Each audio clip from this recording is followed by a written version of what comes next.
আজকে 10 November world immunisation day. বিশেষ করে স্ট্রেস দেবো anti HPV vaccine, human papilloma virus vaccine.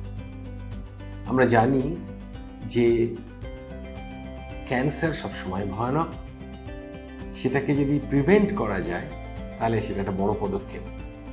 আমরা জানতে পেরেছি যে সার্ভাইকাল ক্যান্সার, ইউট্রাসের নিচের অংশকে বলে সার্ভিক্স। আমাদের দেশে সার্ভাইকাল ক্যান্সার হচ্ছে মেয়েদের ক্ষেত্রে কমনেস্ট ক্যান্সার, এবং সেক্ষেত্রে তাকে প্রিভেন্ট করতে গেলে আমাদের জানতে হবে কেন এটা হচ্ছে। জানা গেছে যে হিউম্যান প্যাপিলোমা ভাইরাসের কিছু অঙ্কোজেনিক স্ট্রেন রয়েছে, কিছু হার্মলেস স্ট্রেন রয়েছে।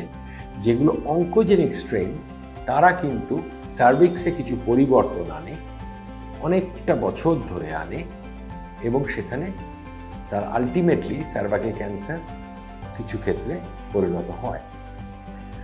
এখন যেটা আনন্দের কথা হচ্ছে, এই ভাইরাসের বিরুদ্ধে ভ্যাকসিন আবিষ্কৃত হয়েছে, এবং এটা 10 বা 12 বছরের মেয়েদের দেয়া হচ্ছে, এবং আইডিয়ালি বিয়ের আগে পর্যন্ত, ফার্স্ট ফিজিক্যাল রিলেশনের আগে পর্যন্ত এর ম্যাক্সিমাম এফেক্টিভিটি থাকছে। এইটাকে বলা হচ্ছে এইচপিভি ভ্যাকসিন, এবং এটা সাধারণত 14 বছরের নিচে 2টো ডোজ, 14 বছরের উপরে 3টে ডোজের মাধ্যমে এই ভাইরাসকে যদি আমরা প্রিভেন্ট করতে পারি ভ্যাকসিনের মাধ্যমে, অ্যান্টিবডি তৈরি করে, তাহলে এই ভাইরাস সার্ভিক্সে কোনো পরিবর্তন আনতে পারবে না, এবং একটা সার্ভাইকাল ক্যান্সার থেকে আমরা কিন্তু অনেকাংশে বেঁচে যাব।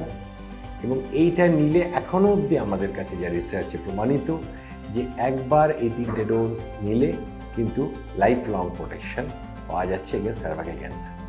আজকের টেক হোম মেসেজ, এই সম্বন্ধে অ্যাওয়্যার হতে হবে এবং অ্যাওয়ারনেস ছড়াতে হবে।